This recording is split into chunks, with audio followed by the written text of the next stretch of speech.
Bienvenue dans la grande bibliothèque des histoires déconfinées. L'histoire que je vais vous raconter, c'est pas moi qui l'ai inventée, non, moi je suis né trop tard, toutes les histoires avaient déjà été inventées.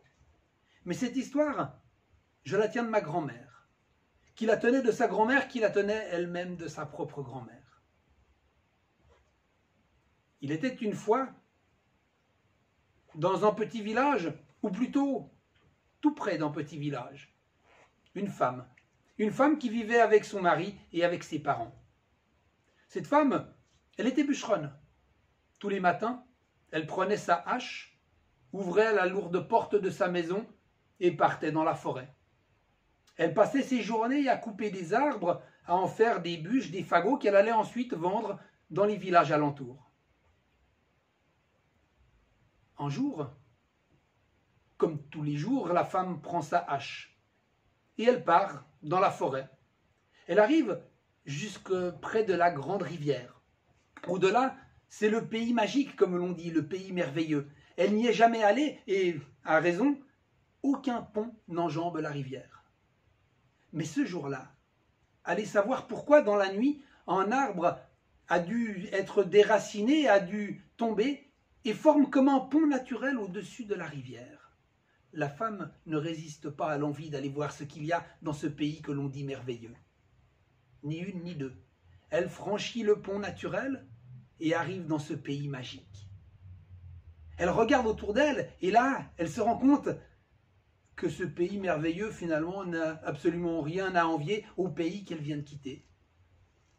Ni lutin, ni farfadet, tout a l'air normal. Elle marche un peu et soudain aperçoit un arbre, immense, gigantesque, tout en or. Un arbre en or, ça doit valoir bien de l'argent. La femme prend sa hache.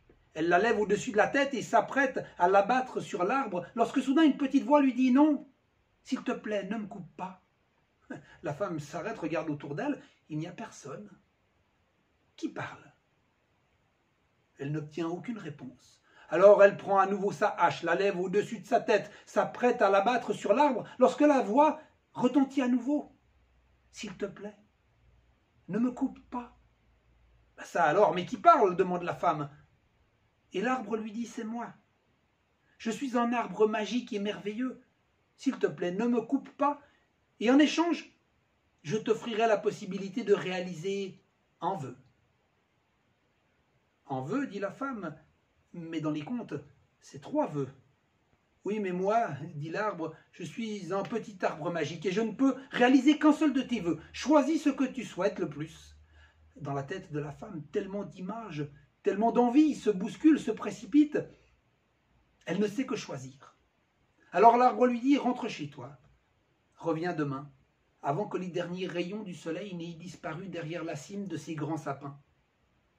Apporte-moi ton vœu et je le réaliserai.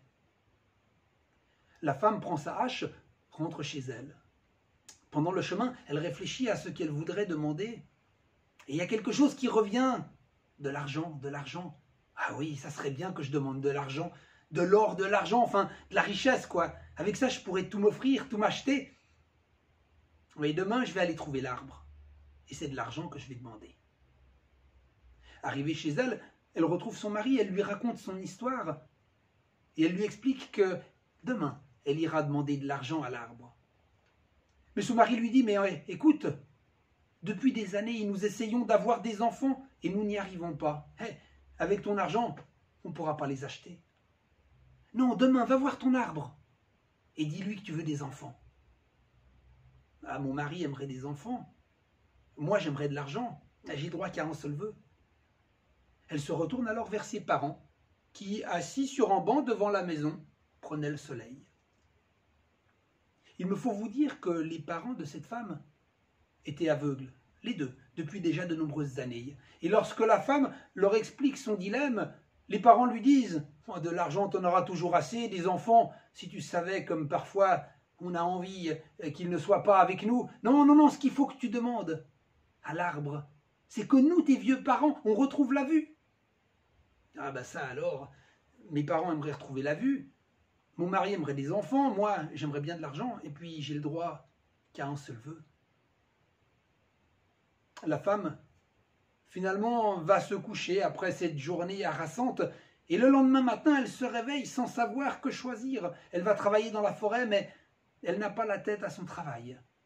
Lorsque le jour décline, elle se dépêche de repartir dans la forêt, retraverse le pont naturel, arrive dans le monde merveilleux, retrouve l'arbre en or.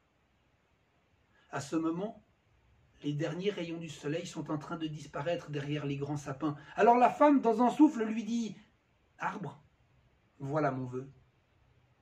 J'aimerais que mes parents puissent voir mes enfants manger dans de la vaisselle en or. » Cette histoire, je vous ai dit, c'est pas moi qui l'ai inventée. Cette histoire, elle me vient de ma grand-mère, qui la tient elle-même de sa grand-mère, qui la tient de sa propre grand-mère. Et comme vous le savez, les grand-mères, ça dit toujours la vérité.